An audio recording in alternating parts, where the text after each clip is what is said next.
Dear students, मैं रामविलास मौर्य फिर से आपका एक नए वीडियो में स्वागत करता हूं। आज का चैप्टर है प्रकाश का अपवर्तन।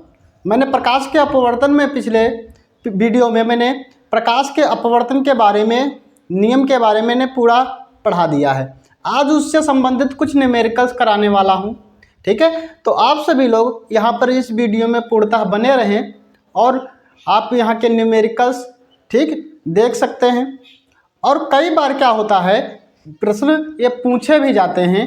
ठीक है, तो इसलिए आपके लिए बहुत इंपॉर्टेंट प्रश्न है, इसलिए आप सभी लोग इस वीडियो को पूरा देखें। ठीक है, अगर आप नए हैं इस वीडियो में ठीक है, तो आप इस चैनल को सब्सक्राइब जरूर कर लें। ठीक है, आपके लिए नई नई वीडियो आती रहेंगी।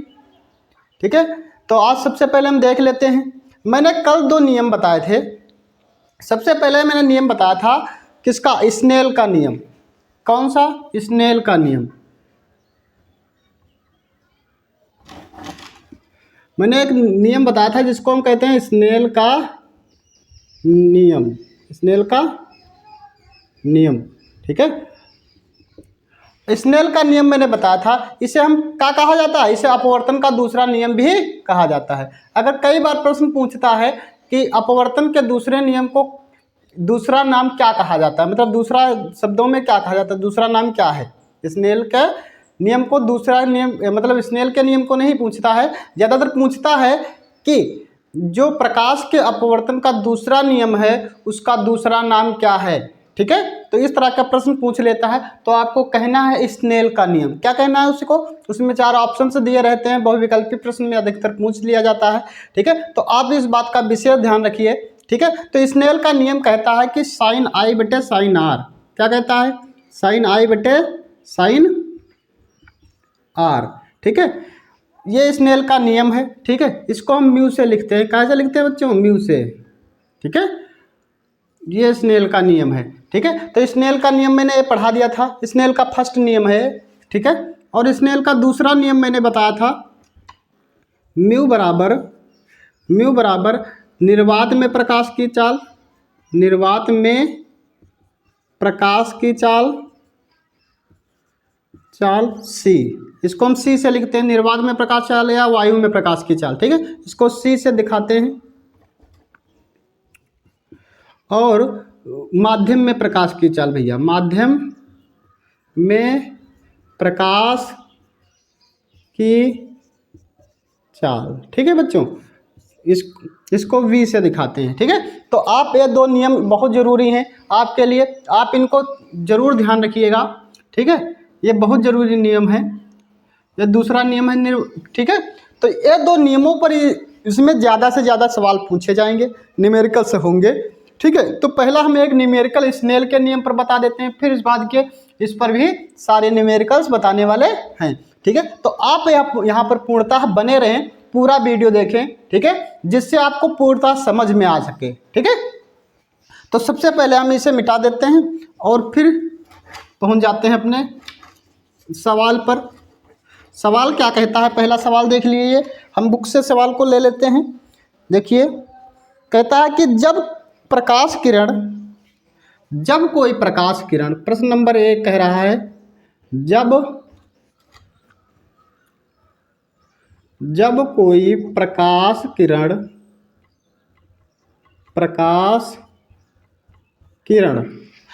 कोई प्रकाश किरण विरल माध्यम से सघन माध्यम में प्रवेश करती है, विरल माध्यम से सघन माध्यम में प्रवेश करती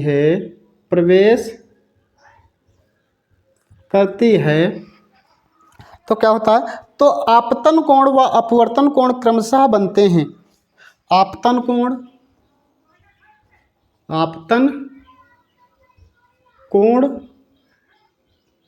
व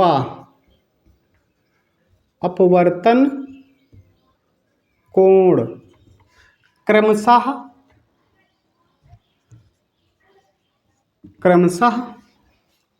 कितना बनते हैं? 60 और 30 के बनते हैं। 60 अंश और 30 अंश बनते हैं। ठीक है, और क्या कह रहा होते हैं, तब प्रथम माध्यम में सापेक्ष, प्रथम माध्यम के सापेक्ष दूसरी माध्यम का अपवर्तनांक क्या होगा। तो कह रहा प्रथम माध्यम के सापेक्ष द्वितीय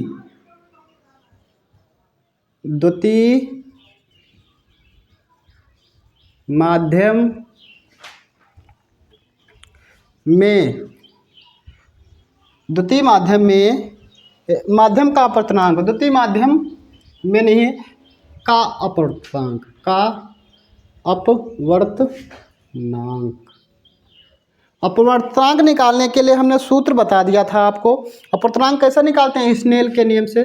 कहाँ से, स्नेल के नियम से। स्नेल का नियम ही क्या कहता है, ठीक है, जिस माध्यम से प्रकाश किरण प्रवेश करती है उसके दूसरा माध्यम, मतलब सरल माध्यम में अगर प्रवेश करती है तो विरल माध्यम, या विरल माध्यम में प्रवेश करती है तो सरल माध्यम में प्रकाश के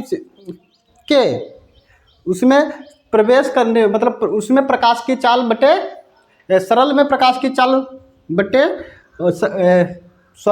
सघन में प्रकाश की चाल बटे विरल में प्रकाश की चाल के अनुपात को ही हम क्या कहते हैं, क्या कहते हैं, अपवर्तनांक कहते हैं। ठीक है, तो इस तरह से था। ठीक है, तो समझ में आ गया। जैसे कि यहाँ पर दिखा देते हैं आपको, जैसे कि ये कोई प्रकाश किरण है, यहाँ पर गिरने के बाद ये क्या होती है, ये इधर निकल जाती है। ठीक है, और ये है एक अभिलंब। ठीक है, तो ये है सघन माध्यम, कैसा है, सघन, और ये है विरल माध्यम, कैसा है, विरल माध्यम।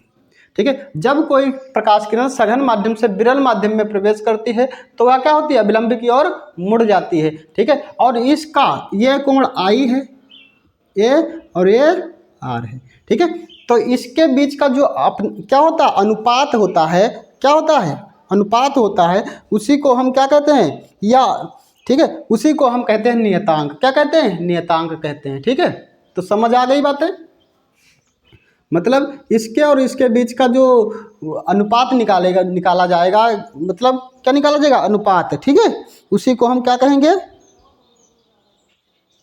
अपवर्तनांक, इसका नियम कहते हैं। ठीक है, अपवर्तनांक उसी को हम कहते हैं। ठीक है, समझ आ गई दोनों बातें। अब देखिए, तो इस तरह से था।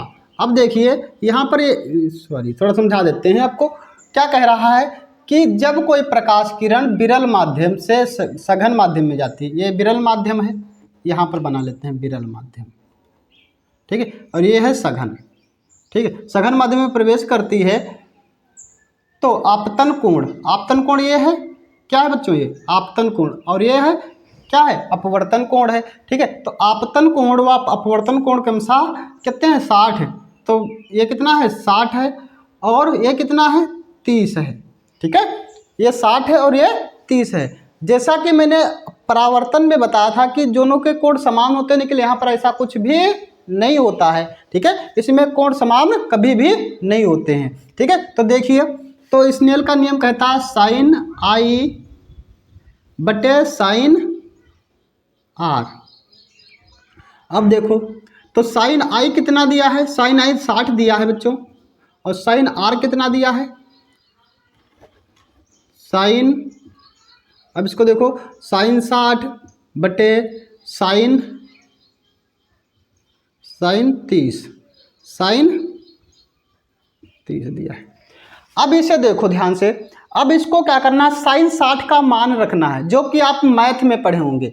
ठीक है, जो भी बच्चे मैथ लिए हैं तो आपने पढ़ा होगा कि साइन 60 का मान कितना होता है और साइन 30 का मान कितना होता है, बस वही मैथ से है। ठीक है, अगर बच्चों ने मैथ नहीं लिया है तो इसको हम दूसरी वीडियो में क्या बता देंगे, इसकी सारणी बनाकर हम आपको बता देंगे। ठीक है, अभी तक इस सवाल को हम पहले समझ लेते हैं। ठीक है, क्लियर बात। आगे देखो, तो साइन 60 का मान होता है √3/2। कितना होता बच्चों, देखो, तो साइन 60 का मान कितना होगा, तो यहाँ पर हम इसके मान रख लेते हैं √3/2। कितना होता है बच्चों, 3/2, और बटे साइन 30 का मान होता है बच्चों 1/2। कितना होता है, 1/2। 2। अब इनको दोनों को अगर हम क्या करें, निकालें तो क्या मिलेगा हमें, √3 मिलेगा। कैसे, 3 एकम इसका इसका हो जाएगा और इसका इसका हो जाएगा, तो 2 एकम 2, ये दोनों क्रॉस हो गया, 3 एकम 3, √3 आया। कितना आ गया बच्चों, देखो नीचे ये नीचे नीचे क्या हो गए, कट गए हैं नीचे नीचे का, और 3 एकम 3 होता है तो √3 आया, और √3 का मान होता है 1.732, 1.732 होता है, 32 होता है, ठीक है। और यही क्या है, यही है अपवर्तनांक। क्या बच्चों निकल गया, ये हो गया अपवर्तनांक, ठीक है। तो इस तरह से सवाल था, बहुत छोटा था, न्यूमेरिकल बहुत छोटा था, ठीक है। आप मैंने करके दिखा दिया है, ठीक है। तो आपको आशा करता हूँ कि आपको समझ आ गया होगा, ठीक है। अगला देखिए, इसको मिटा देते हैं, ठीक है। दूसरा हम बताते हैं,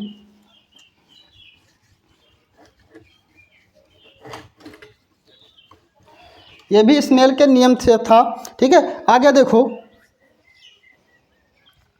तो इस तरह से एक सवाल मैंने बता दिया है। अगला देखिए, अब दूसरा सवाल बता देते हैं। लिखा है कि निर्वात में प्रकाश की चाल,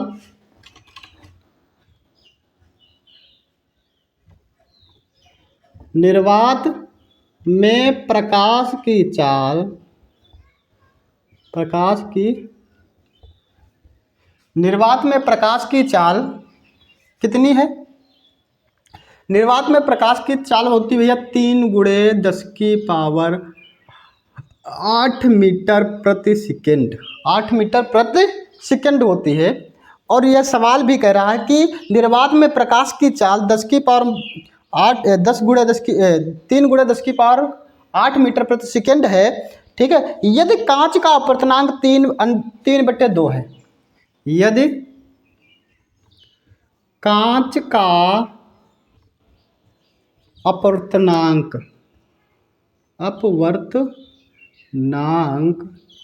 जो है 3/2 है। कितना है बच्चों, 3/2 है, हाँ, ठीक है। तो कांच में प्रकाश की चाल बताइए। तो कांच में प्रकाश की चाल बताइए,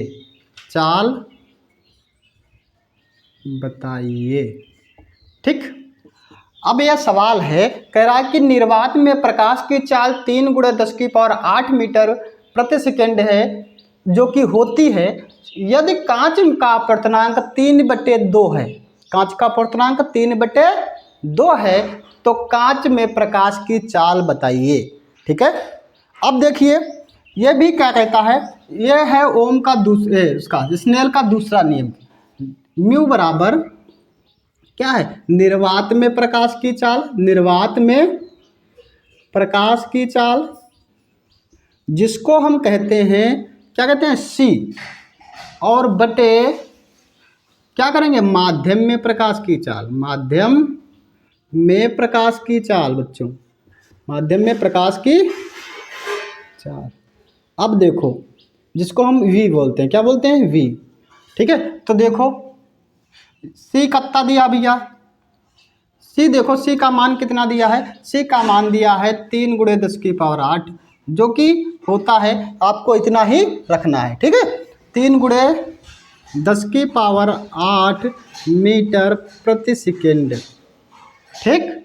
अब देखिए, बटे में हम रख लेते हैं माध्यम में प्रकाश की चाल, कहा कांच का माध्यम बनाया है, इसने कहा प्रश्न में पूछ रहा कांच के माध्यम का, तो माध्यम में प्रकाश की चाल कितनी है, 3/2 है। कितनी है, 3/2 है।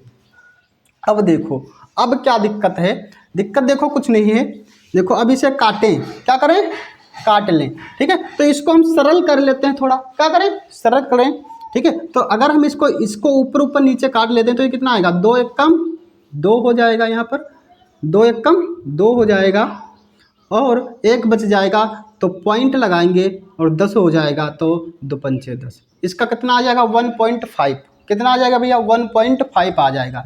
तो इसको हम इस मान को ना रख कर हम सीधे 1.5 ही यहाँ पर रख लेते हैं, क्या लिख लेते हैं, 1.5, ठीक है। जब मैंने 3/2 को काटा तो हमें मिला 1.5, तो यहाँ पर हम 1.5 ही रख लेते हैं। देखो अब यहाँ पर क्या आ जाएगा, देखो 1.5 3 जा, देखो कितना हो जाएगा, 3 बार टेबल करते हैं 1.5 का, ठीक है।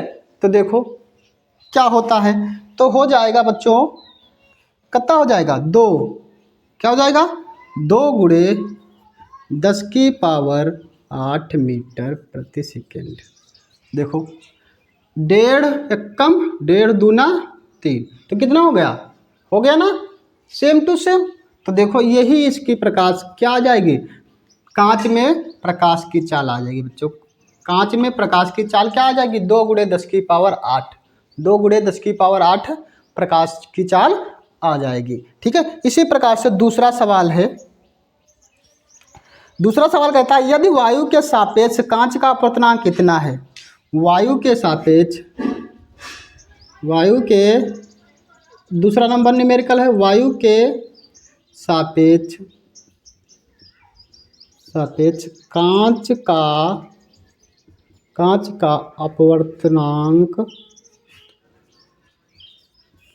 अपवर्तनांक कितना दिया गया बच्चों, 3/2 दिया गया है।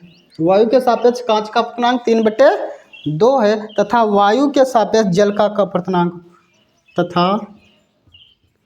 वायु के सापेक्ष जल का अपवर्तनांक जल का अपवर्तनांक कितना दिया गया बच्चों है,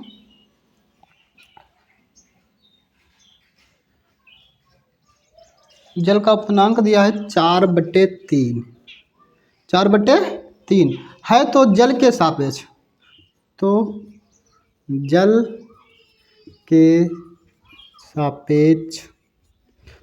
सापेक्ष कांच का अपवर्तनांक ज्ञात कीजिए। तो जल के सापेक्ष कांच का अपवर्तनांक ज्ञात कीजिए। और क्या कह रहा है, आगे पूछ रहा है कांच तथा जल में प्रकाश की चालों का अनुपात भी बताइए। अब कह रहा प्रकाश क्या कह रहा, जल कांच तथा जल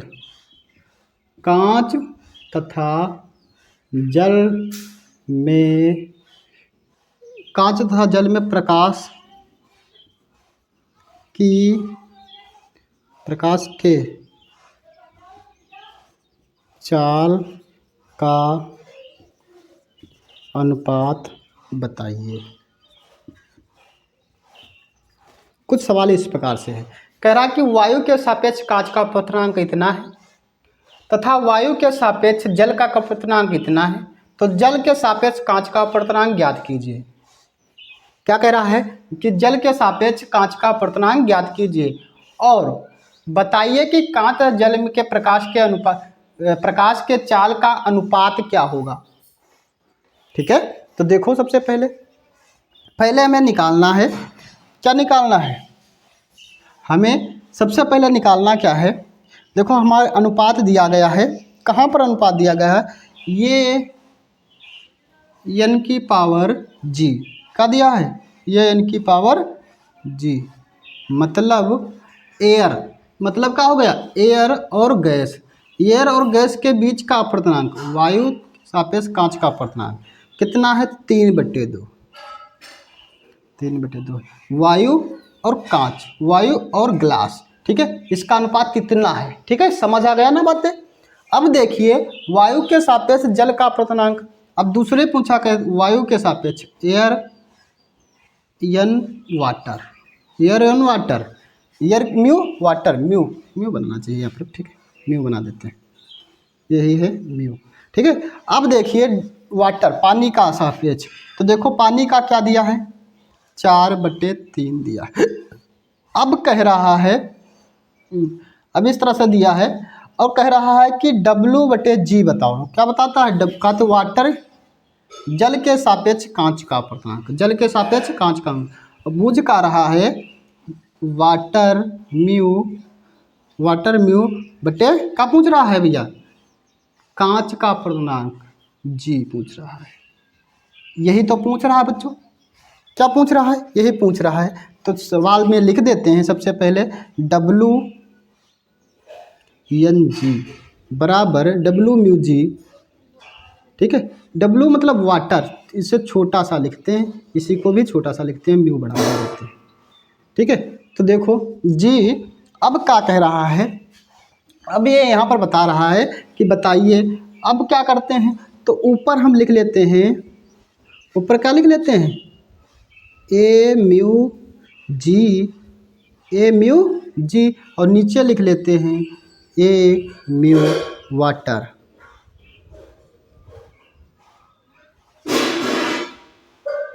AμW वाटर। अब देखो कितना दिया है, Ag दिया है 3/2 और बटे में दिया है 4/3। अब इसको अगर हम निकालें तो हमें मिलेगा 9/8। कैसे कैसे बटे मिलेगा 9/8? 3 तिहाई 9 और 4 दूना 8, 3 तिहाई 9 और 4 दूना 8। ठीक है, तो इस तरह से हमें मिला है।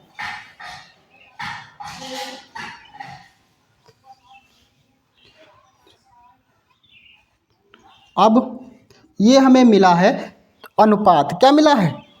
अनुपात। परंतु हमें निकालना का है WG। क्या निकालना है? WG। हमें मिल गया अनुपात। क्या मिल गया? अपवर्तनांक मिल गया। ये अपवर्तनांक क्या कहेंगे? अपवर्तनांक। अब देखो, अब हमें आगे देखते हैं, आगे क्या मिलेगा। जल में प्रकाश की चाल, जल में प्रकाश की चाल और बटे क्या मिलेगा, कांच में प्रकाश की चाल।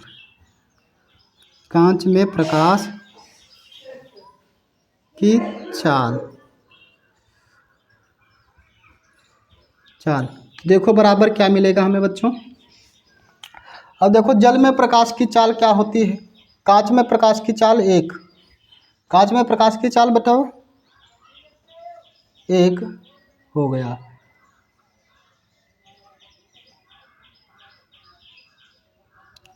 और यहाँ पर हो गया 9/8, नीचे हो गया 9/8। जल में प्रकाश की चाल, अब हमें क्या मिली थी, जल में प्रकाश की चाल मिल गई थी। तो अब देखिए क्या मिलता है हमें, अब हमें मिलेगा 8/9। क्या मिलेगा? 8/9। ठीक है, तो ये हो गई 8/9। मतलब क्या अनुपात निकाल लेते हैं 8.9। क्या हो जाएगा? 8.9। यही है क्या, अनुपात भी ज्ञात कीजिए। तो अनुपात ये है 8/9 का। ठीक है, तो इस तरह से सवाल था, 8/9 का अनुपात हमें मिला है। ठीक है, तो समझ में आ गई। तो सबसे पहले हम समझ लेते हैं इसको और थोड़ा गहराई से। ठीक है, तो जैसे कि हमें निकालना था वायु के सापेक्ष कांच का अपवर्तनांक हमें दिया था, जो कि मैंने यहाँ पर लिख दिया है। फिर क्या दिया है, वायु के सापेक्ष जल का अपवर्तनांक, वायु के सापेक्ष जल का अपवर्तनांक कितना दिया था। अब पूछ रहा था कि क्या पूछ रहा था, जल के सापेक्ष कांच का अपवर्तनांक बताइए। तो जल के सापेक्ष कांच का अपवर्तनांक हमें निकालना था, जो कि मैंने निकाला। तो हमें मिला जल के सापेक्ष कांच का अपवर्तनांक 9/8, जो यहाँ पर हमें मिला क्या, 9/8 मिला ना बच्चों।